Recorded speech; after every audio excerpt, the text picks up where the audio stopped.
Graça e paz, meus irmãos. É um prazer estar aqui com vocês novamente, compartilhando mais uma vez o Evangelho nessa quarta-feira, falando um pouco sobre o que Cristo fez, a imensidão da glória dele, qual é a nossa resposta a isso.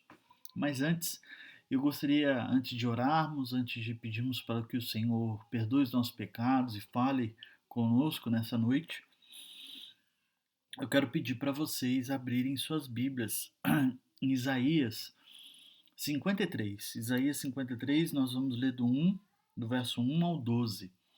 Isaías 53, dos versos 1 ao 12. E diz assim: Quem creu na nossa pregação, e a quem foi revelado o braço do Senhor? Porque foi subindo como renovo perante ele, e como raiz de uma terra seca, não tinha aparência nem formosura. Olhámo-lo, mas nenhuma beleza havia nos que agradasse. Era desprezado e o mais rejeitado entre os homens, homem de dores e que sabe o que é padecer. E como um de quem os homens escondem o rosto, era desprezado e dele não fizemos caso. Certamente, ele tomou sobre si as nossas enfermidades e as nossas dores levou sobre si. E nós o reputávamos por aflito, feridos de Deus e oprimido. Mas ele foi traspassado pelas nossas transgressões e moído pelas nossas iniquidades. O castigo que nos traz a paz estava sobre ele, e pelas suas pisaduras fomos sarados. Todos nós andávamos desgarrados como ovelhas, cada um desviado pelo caminho para o Senhor, para o caminho, mas o Senhor fez cair sobre ele a iniquidade de nós todos. Ele foi oprimido e humilhado, mas não abriu a boca. Como cordeiro foi levado para o matadouro, e como ovelha muda perante os seus tosqueadores, ele não abriu a boca. Por juízo, ah, por juízo o opressor foi arrebatado, e de sua linhagem, quem dela cogitou? Porque quando foi cortado da terra dos viventes, por causa da transgressão do meu povo, ele foi ferido. Designaram-lhe a sepultura com os perversos, mas com o rico esteve na sua morte, posto que nunca fez injustiça, nem dolo algum se achou em sua boca. Todavia, ao Senhor agradou moê-lo, fazendo-lo enfermar. Quando dera a sua alma como oferta pelo pecado, verá a sua posteridade e prolongará os seus dias, e a vontade do Senhor prosperará nas suas mãos. Ele verá o fruto do penoso trabalho de sua alma e ficará satisfeito.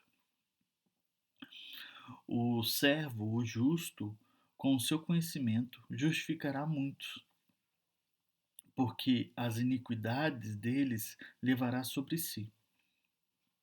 Por isso, eu lhe darei muitos como a sua parte, e com poderosos repartirá ele os despojos, porquanto derramou a sua alma na morte, como contado com os transgressores. Contudo, levou sobre si o pecado de muitos, e pelos transgressores intercedeu. Amém. Esse é o nosso texto que fala sobre esse servo humilde que seria castigado, que seria ultrajado, que seria colocado sobre ele todo o pecado de muitos, para que através dele muitos pudessem ah, ter a salvação.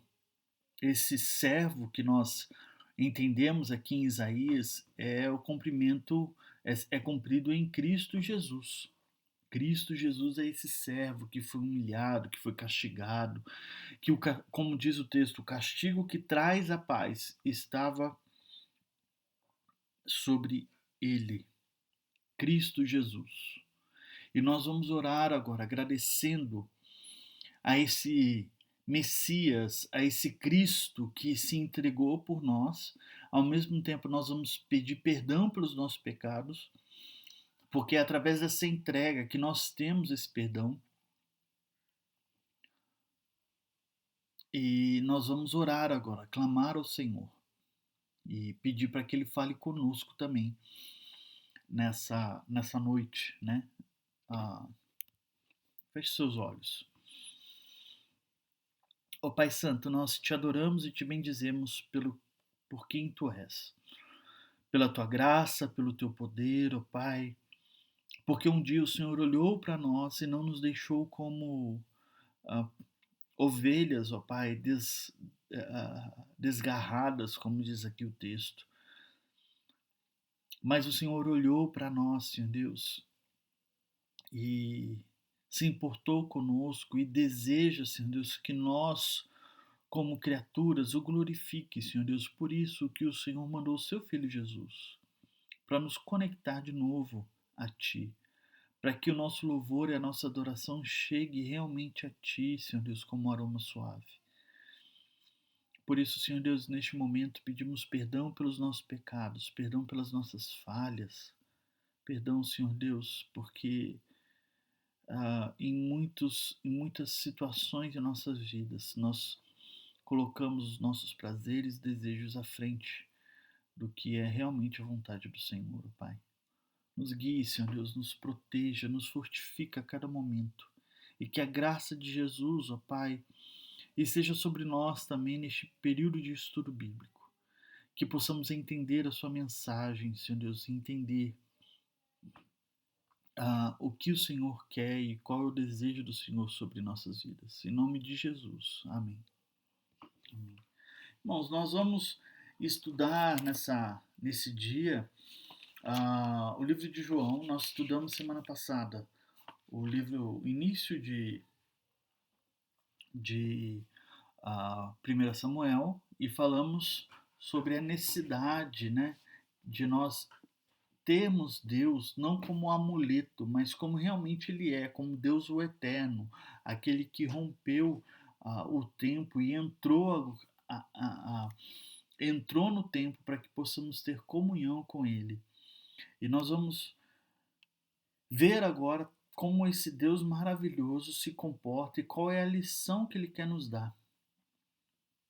Nós vamos ler João capítulo 13, dos versos de 1 a 11, tá? O texto em si, ele é mais longo, ele é quase todo o capítulo 13, mas nós vamos nos focar exatamente no capítulo 13, de 1 a 11, que é o famoso lava-pés de Jesus Cristo, ok?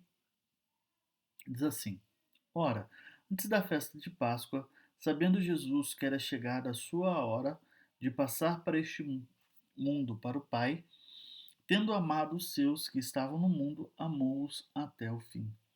Durante a ceia, tendo já o diabo posto no coração de Judas Iscariotes, filho de Simão, que traísse a Jesus, sabendo que o Pai, tudo confiara em suas mãos, e que ele viera de Deus e voltava para Deus, levantou-se da ceia, tirou o vestimenta de cima e, tomando uma toalha, cingiu-os com ela.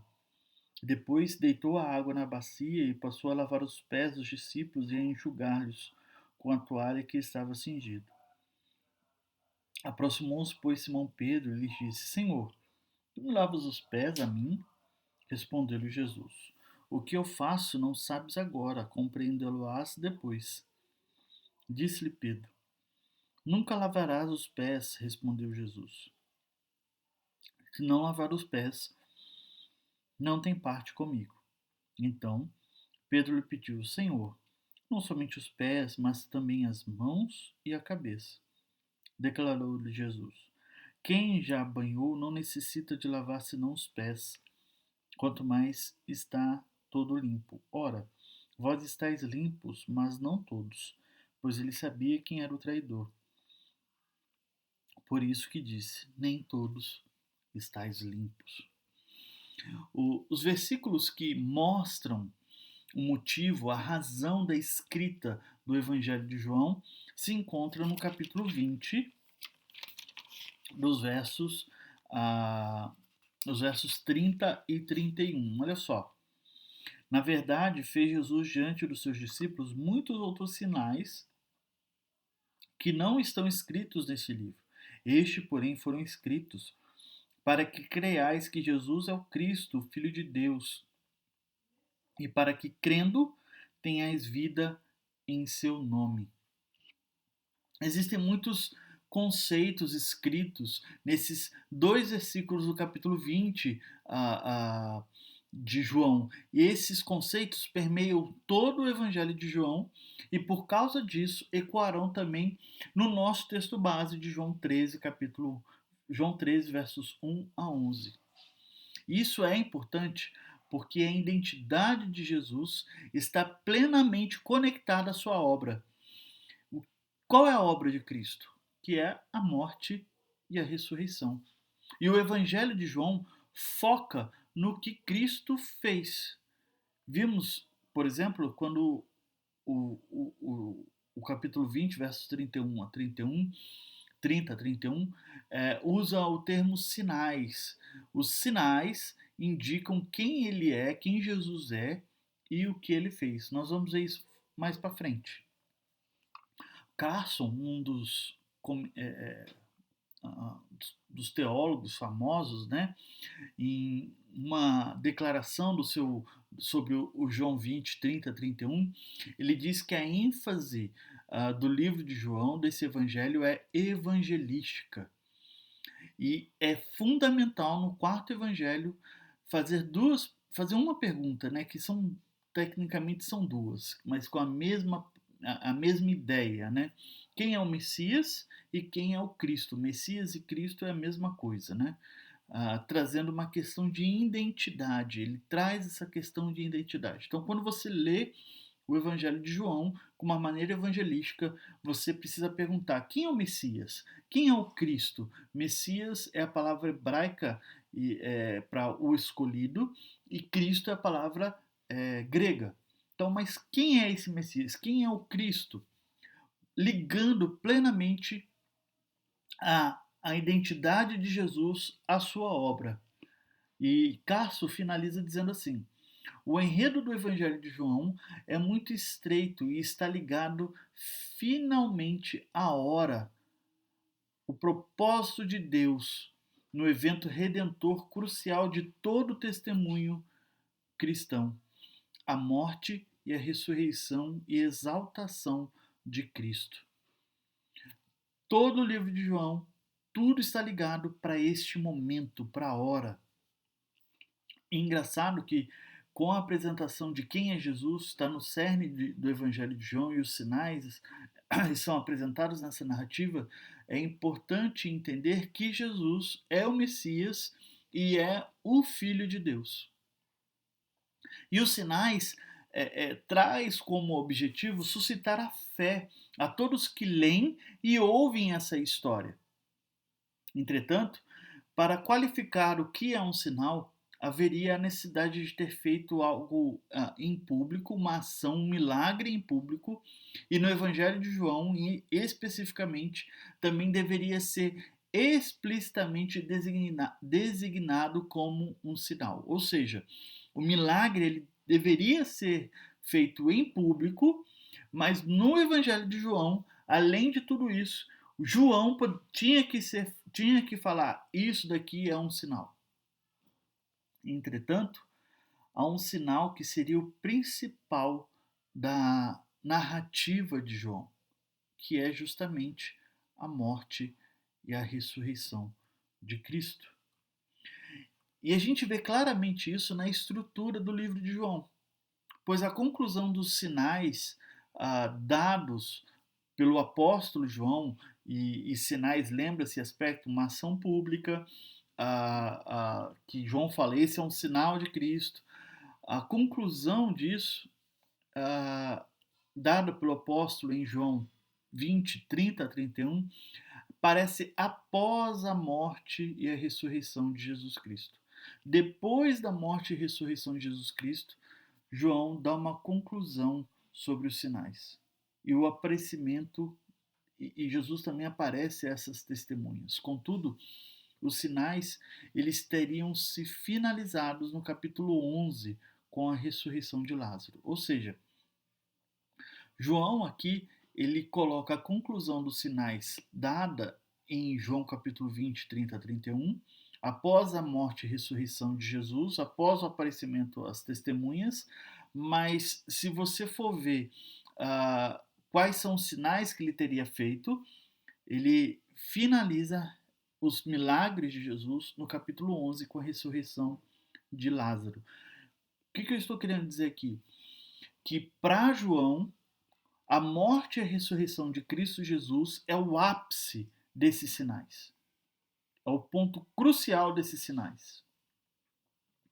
E no capítulo 12, por exemplo, quando se prepara, inicia o preparo para esse grande sinal, para esse ápice, para esse momento crucial de sinal, o último ato, todo o evangelho caminha para esse momento premeditado por João Batista no capítulo 1, versos 29. Quando João Batista vê Jesus e aponta para Jesus e diz: este é o Cordeiro de Deus que tira o pecado do mundo. Então, a partir do capítulo 12 de João, já é a última semana de Cristo. É o final mesmo. É aquele momento onde tudo está culminando, que tudo vai culminar para a morte e ressurreição de Cristo. Nessa narrativa construída por João e inspirada pelo Espírito Santo, encontra-se o nosso texto de João 13, de 1 a 11. Minha intenção aqui nesse texto, né, e estudando esse texto, é mostrar que Jesus está ensinando aos seus discípulos não uma simples lição de humildade, não somente um momento onde os seus discípulos deviam se humilhar e limpar os pés uns dos outros, não é uma simples lição de humildade que é passado para nós, mas é algo mais profundo, ligado à morte e ressurreição de Cristo. E o que é a morte e a ressurreição de Cristo? O Evangelho. Eu quero meditar com vocês um pouco sobre a teologia da cruz, né? Algo que impacta as nossas vidas. E o interessante é que no primeiro verso já nos apresenta o que aconteceria no período do evento do lava-pés. A gente já está iniciando os últimos dias de Jesus, antes da sua morte na cruz do Calvário. E o interessante é que o texto começa a dizer que Jesus sabia, olha só o verso 1. Sabendo Jesus que era chegado a hora de passar para este mundo, para o Pai, Jesus sabia que era chegado a hora. E essa expressão usada por Jesus, colocado como entendimento de Jesus aqui por João Batista, remete a outros momentos que é dito de uma maneira contrária, quando Jesus diz que ainda não é chegada a hora. Em outros momentos, dentro do Evangelho de João, e eu queria trazer para vocês. Por exemplo, quando Jesus diz que não é chegada a hora, em João capítulo 2, verso 4, quando a sua mãe chega para ele e fala que acabou o vinho, na festa de um casamento, nas bodas de Caná, e ele diz que não é chegada a hora, né? O João capítulo 7, verso 6, João 7, verso 30, João 8, verso 20, todos esses momentos Jesus diz, não é chegada a minha hora, não é o momento, mas há uma mudança nesse período. Em João capítulo 12, verso 23, olha lá, vamos abrir lá. João 12, versos 23, há uma mudança desse período que diz assim, respondeu-lhe Jesus, é chegada a hora de ser glorificado o Filho do Homem. Nesse período, há uma mudança dentro da história. Quando Jesus diz que não é mais chegada a hora, nesse momento Jesus diz, é chegada a hora, é esse momento. E o que acontece aqui nessa história? É quando os gregos, pessoas gentias, pedem para ver Jesus. para os seus discípulos. Eles querem ver. E os seus discípulos chegam para Jesus e falam assim: existem alguns gregos aqui que querem te conhecer, alguns gentios aqui que querem te ver. E Jesus, nesse momento onde gentios chegam a ele, ele diz: é chegada a hora. É nesse momento. E é chegada a hora do quê? É chegada a hora de ser glorificado o Filho do Homem. O nosso capítulo liga essa ideia de ser glorificado ao passar desse mundo para o Pai. Quando Jesus passa desse mundo para o Pai, ele está sendo glorificado. É o momento onde ele vai retornar com o seu corpo glorificado. O período, o primeiro verso, ele enfatiza o amor sacrificial de Cristo, porque ele diz que ele amou os seus e amou até o fim, e o fim é a morte. No verso 2, João, então, ele nos apresenta quem é o traidor. Ele nos prepara o que viria a acontecer no futuro. O conhecimento de Jesus, de que é chegada a sua hora, a hora de partir por Pai, é repetido agora também no verso 3, mas com duas variações significativas. Ele diz que ele veio de Deus, olha só, sabendo este que o Pai tudo confiara às suas mãos e que ele viera de Deus, voltava para Deus. Ele veio de Deus com missão e com autoridade do Pai. E o Pai colocou todas as coisas em suas mãos. Portanto, ele foi autorizado a cumprir a vontade soberana de Deus no julgamento e na salvação. Uma soberania que o mundo e o próprio diabo não pode destruir, apenas servir. Olha só que interessante. Então, com esse poder e autoridade, nós vemos que Jesus se levanta da ceia. E o interessante é que o verbo levantar aqui, que está uma palavrinha do grego, ele aparece por 13 vezes no Evangelho de João. E por 5 vezes ele traz a ideia de ressurreição. Ele não é apenas um ato de estar sentado e se levantar, ou estar deitado e se levantar, no caso aqui de estar sentado. Não é somente esse ato, mas por 5 vezes no Evangelho de João ele traz a ideia de ressurreição. E dessas 5 vezes, 3 vezes ele aparece quando Jesus diz que ele vai reconstruir o santuário, lá em João capítulo 2. Em João capítulo 2, quando Jesus diz que ele vai reconstruir o santuário, por 3 vezes, essa palavrinha que ele diz que é levantar.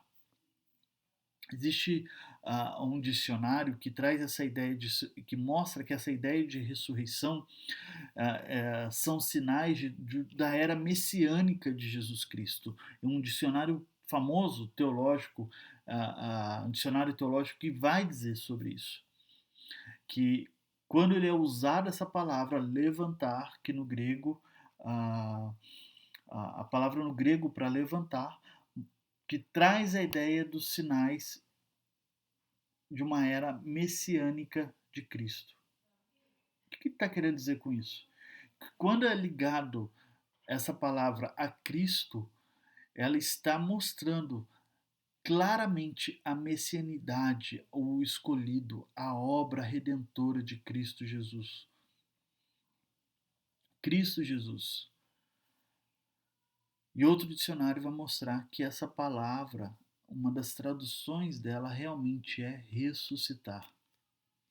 Diante disso, irmãos, quando se levanta a mesa, não é um simples ato de estar sentado e se colocar de pé, mas uma ligação do que aconteceria daqui a poucos dias. O texto continua nos dizendo que Jesus retirou de si as vestimentas, que ele estava. E volta a dizer que João escolhe essas palavras de uma maneira bem específica. Porque essa ideia de retirar de si é usada comumente na época de Jesus, essa palavrinha, retirar, é usado comumente na época de Jesus como a ideia de uma oferenda voluntária aos deuses no templo.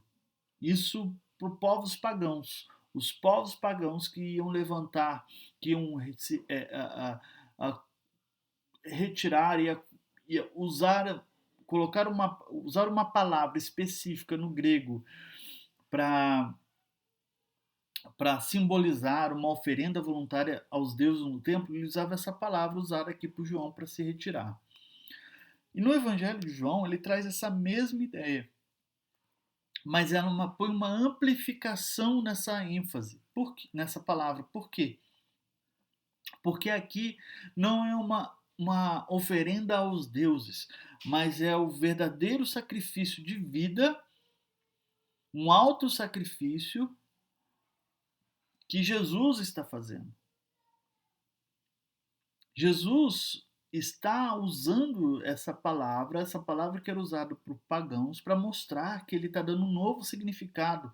Ele está redimindo, vamos dizer assim, essa palavra e mostrar que o que ele está fazendo é muito maior do que essa oferenda voluntária aos deuses, porque ele está se oferecendo voluntariamente como ovelha. E olha só que interessante. Essa palavrinha que diz de retirar, ela aparece em outras vezes também no Evangelho de João. Ele aparece em João capítulo 10, verso 11. Vamos lá, vamos abrir. João capítulo 10, verso 11, quando diz assim: Eu sou o bom pastor dá a vida às suas ovelhas. Essa palavra dá a vida, de entregar, é a palavrinha usada quando diz que ele se retirou as vestimentas.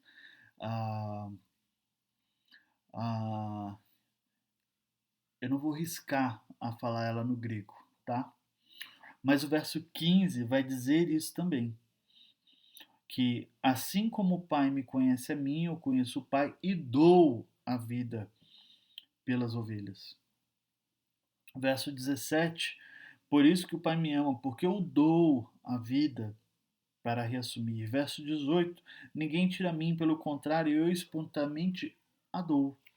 É a mesma palavra quando Jesus retirou sobre si as vestimentas. Então, essa palavrinha aqui, irmãos, quando eu falo que João não escolhe as palavras de uma maneira a esmo, mas ele especifica, ele coloca de uma maneira criteriosa essas palavras, para mostrar para nós que a lição que Jesus está querendo nos dar aqui em João 13 é, é muito maior do que apenas uma lição de humildade.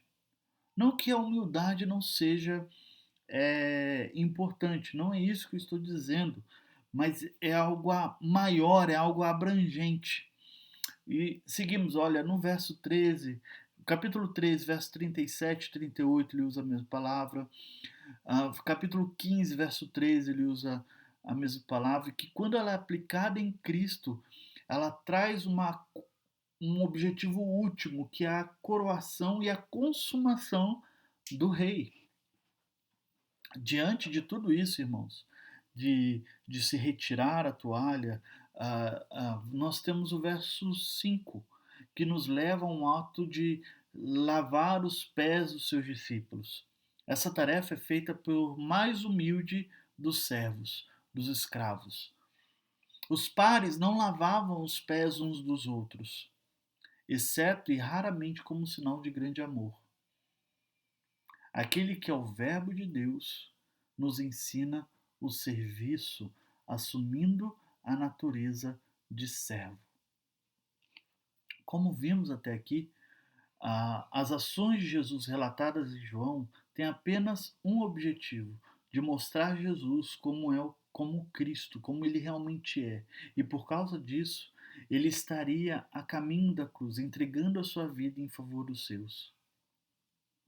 O restante do livro de João, capítulo 13, nos mostra a admiração de Pedro por Jesus estar lavando os pés dos seus discípulos. E com o ímpeto que é normal em Pedro, pede para o banhar por completo. Contudo, Jesus diz que não é necessário isso, porque eles já estão limpos por causa de Cristo. Depois disso, Jesus volta a dizer sobre quem é o traidor. Como eu disse no início, ele não está querendo nos ensinar apenas uma lição de humildade. O Eterno se esvazia para que ser o Eterno não se esvazia para ser como mais simples escravo e nos ensinar uma humildade, uma simples lição de humildade. Creio que se ficarmos somente nessa área, será superficial o ensinamento que Jesus está querendo nos dar. Porque o foco do Evangelho de João é a cruz. A cruz. Jesus, como Filho de Deus e Messias, tem que ir para a cruz e morrer e ressuscitar. Por isso, é importante no livro esse evento, mostrando como é o grande sinal, o ápice de Jesus, porque mostra quem realmente ele é e o que realmente ele fez. Por isso, o lava-pés nos ensina uma lição de humildade em prol ao anúncio do Evangelho. Esse anúncio não é de uma maneira subjetiva, mas de uma clara anunciação da morte e ressurreição de Jesus. Quando você. O que eu estou querendo dizer assim? Com uma maneira subjetiva, eu estou querendo trazer com vocês a frase que diz assim: pregue o evangelho, se possível, com as palavras, se necessário, com as palavras. Não é isso que o evangelho nos traz, porque o evangelho precisa e necessita ser pregado com as palavras, não de uma maneira somente ética, de olhar para as pessoas e falar: nossa, essa pessoa tem alguma coisa diferente. Não é isso. A anunciação da morte e ressurreição de Jesus Cristo, ela precisa ser falada. Como nós vimos aqui no texto, Jesus mostrando isso para nós. E eu gostaria de trazer dois exemplos para vocês. O primeiro é de uma missionária chamada Ellen Rosevery, uma médica da Inglaterra que fez o seu ministério no Congo, que doou e se humilhou de piores formas para que possa mostrar o evangelho de Jesus Cristo a outras mulheres. Nos anos 60, a Bélgica concedeu independência ao Congo e muitos não africanos que estavam lá sentiram-se deslocados e sofreram alguns problemas e decidiram voltar aos seus países. Mas Ellen, ela permaneceu ali no Congo. Ellen era doutora, era médica, fez doutorado em medicina e foi como missionária lá para o Congo. Ela conta que nesse período as mulheres faziam companhia a ela e prestaram auxílios umas às outras ali. Ela diz que em 1964, os rebeldes chamados Simbas, que significam leões, expulsaram o exército nacional e tomaram para si a região onde Ellen habitava. E o relato que eu vou falar aqui sobre ela está no livro de Noel Piper, Mulheres Fiéis e Seu Deus Maravilhoso. Olha só o que ela diz aqui.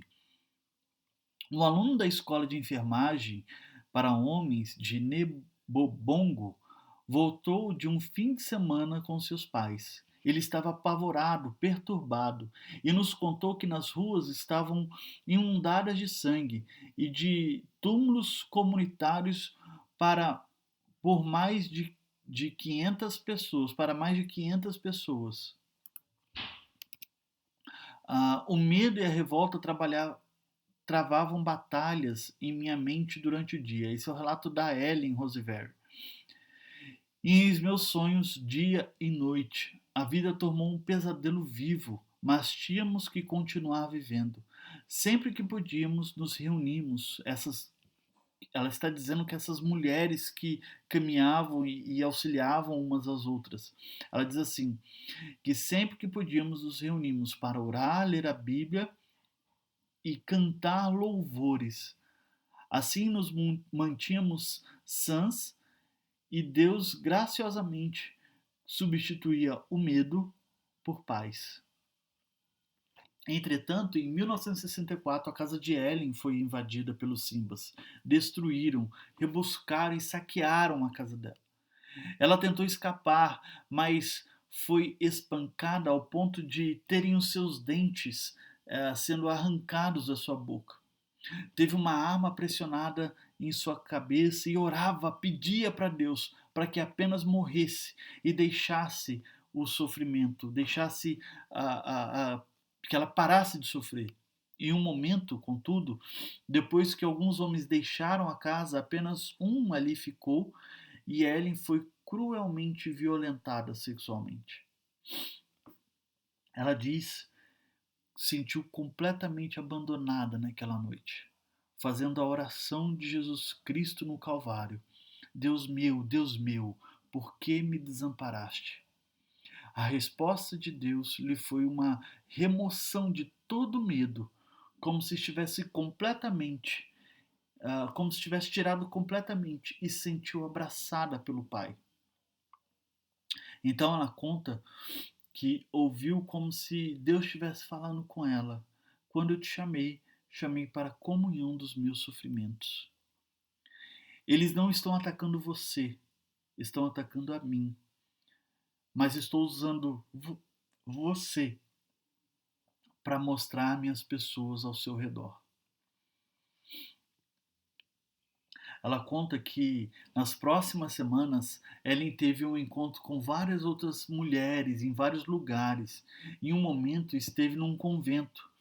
E neste lugar conheceu uma jovem freira que também tinha sido violentada e sentia que tivesse traído a Deus e as promessas que fez a ele. E por causa do exemplo de Ellen, ela pode que Deus usou Ellen para quebrar as barreiras do desespero dessa jovem mulher. Além disso, antes do seu resgate, os guerrilheiros Simbas estavam vasculhando os cômodos também onde a Ellen estava, e existiam mulheres ali. E eles buscavam essas mulheres para serem violentadas. O desejo de Ellen foi primeiramente se esconder. E para que não passasse por este abuso novamente. Mas então ela pensou em Jesus Cristo e como ele se colocou como substituto no lugar nosso. E também, como ela diz, a comunhão dos seus sofrimentos. Noel Piper relata esse momento. Ela diz assim que Ellen deu um passo à frente, tentando proteger algumas mulheres para que não passassem por um novo trauma do qual ela poderia possivelmente. Desculpa. Ela deu um passo à frente, tentando proteger algumas mulheres de passarem por um novo trauma do qual ela poderia bem possivelmente escapar. Ela se colocou à frente dessas mulheres ah, que estavam a ponto de serem abusadas. O livro de Ellen Roosevelt, um dos livros dela, que conta essa história, significa sacrifício vivo.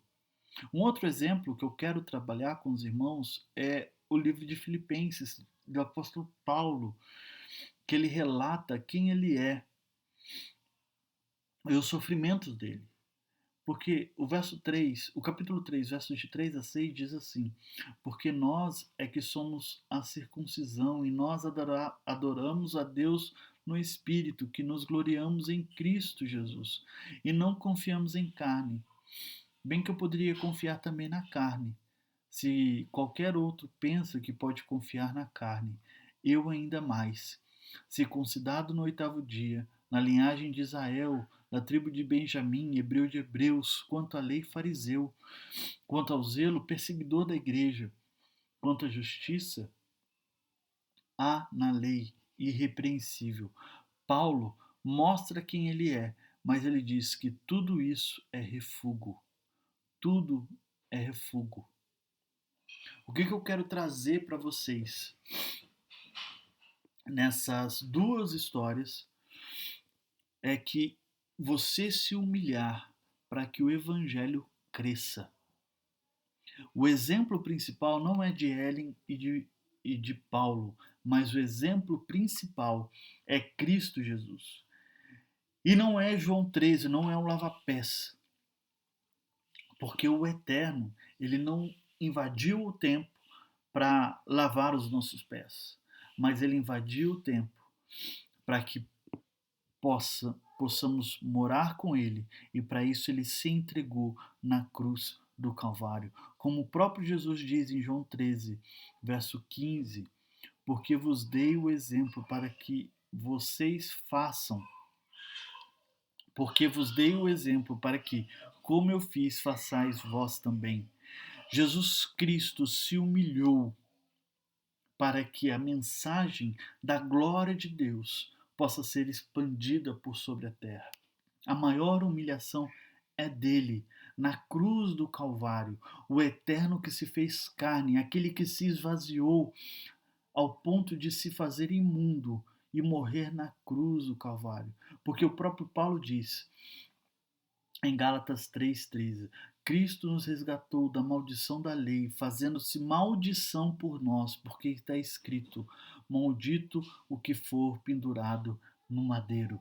Jesus Cristo se sacrificou para que o Evangelho seja pregado e testemunhado em todo o mundo. Ele é o nosso exemplo a ser seguido. Filipenses 1,29 diz: porque vos foi concedida a graça, favor imerecido, de padecer por Cristo e não somente crer nele. O que eu estou querendo dizer aqui para os irmãos, e o estudo está bem longo, 40 minutos, é que João 13, ele é uma lição de humildade, mas não somente uma simples humildade, mas uma humildade para que o Evangelho seja anunciado, a mensagem salvadora de Cristo Jesus seja anunciada, como essa mulher, Ellen Roosevelt, fez. Ela se colocou à frente para que mulheres não sejam novamente abusadas, e através dela, mulheres ali no Congo ouviram a pregação e se entregaram a Cristo Jesus, porque elas entenderam o que é ser substituto. Paulo deixou tudo o que ele tem e considerou como refúgio para quê? Para que possa pregar o evangelho onde não foi anunciado. Hoje em dia,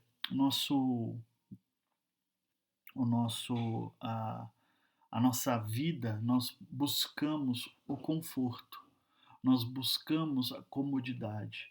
E o que Jesus está nos ensinando aqui é: deixe o conforto, deixe a comodidade, deixe algo que é tão precioso para você, se humilhe ao ponto de que o evangelho seja anunciado a todas as nações. Se a lição de humildade for apenas uma simples lição de humildade, não tem valor, nós estamos superficialmente. Mas a lição de humildade que Jesus está nos ensinando aqui é a ponto para que o evangelho seja pregado a toda nação, a todo mundo, para que Deus seja glorificado por todos os povos. É como conta a história de alguns missionários, jovens missionários, que se venderam como escravos ali na região do Caribe para pregar o evangelho aos escravos locais. Eles não teriam um período de férias e voltariam para casa ver seus pais. Eles se tornariam escravos e não seriam mais donos do próprio corpo e das suas próprias vontades, mas eles foram para que o evangelho seja pregado por todos os lugares. Eu não estou dizendo para a gente ser como Ellen Roosevelt e se colocar à frente de estrupadores, de ser como Paulo, não ser como esse jovem. A ideia não é essa, mas existem coisas em nossas vidas, prazeres em nossas vidas, desejos em nossas vidas, que Deus está falando: entrega para mim, para que eu possa usar a sua vida para alcançar aquele que está distante. Se humilhe, deixe que eu viva através de você. Mate o homem que está dentro de você. E finalizo com a frase de Ronaldo Lidório: Em um dos seus sermões, ele disse que a, a primeira ação da igreja é morrer para si, se humilhar, para que o evangelho cresça. Não uma simples lição de humildade, mas para que o evangelho seja anunciado, para que o evangelho seja pregado, para que Cristo Jesus, o escolhido, o Messias, aquele que se entregou, possa ser anunciado. Que Deus possa nos capacitar a isso, que é difícil, mas que o Pai possa nos capacitar a isso. Feche seus olhos, vamos orar. Ó Pai Santo, nós clamamos neste momento que o Senhor, ó Pai, esteja sobre nós, perdoe, Senhor, os nossos pecados, e que em nome de Jesus, ó Pai, possamos viver, ó Pai, de uma maneira em que a tua mensagem, Senhor Deus, seja mais importante do que a nossa própria vida. Que o Senhor, ó Pai, seja mais importante do que os nossos desejos e as nossas vontades. Porque se nós não vivemos para o Senhor, nós não teremos outra razão para viver, ó Pai. Ó Pai, em nome de Jesus, em nome de seu Filho Jesus, seja sobre nós, ó Pai. Esteja, Senhor Deus, com aqueles que sofrem por desemprego, por aqueles que estão doentes. Derrama a tua graça sobre eles, ó Pai. Mostre o teu poder. E nós, como igreja, possamos, Senhor Deus, em nome de Jesus, em nome de seu Filho Jesus, nos negar para que possamos pregar o Evangelho àqueles que estão necessitados, ó Pai. Que possamos viver como o Senhor realmente deseja que vivemos. Viver para Ti, somente para Ti. Em nome de Jesus. Amém. Que Deus abençoe. Desculpe o tamanho do estudo. Eu queria. É importante eu ter trazido esse estudo para os irmãos e por completo do jeito que foi. Que Deus abençoe. Até o próximo estudo.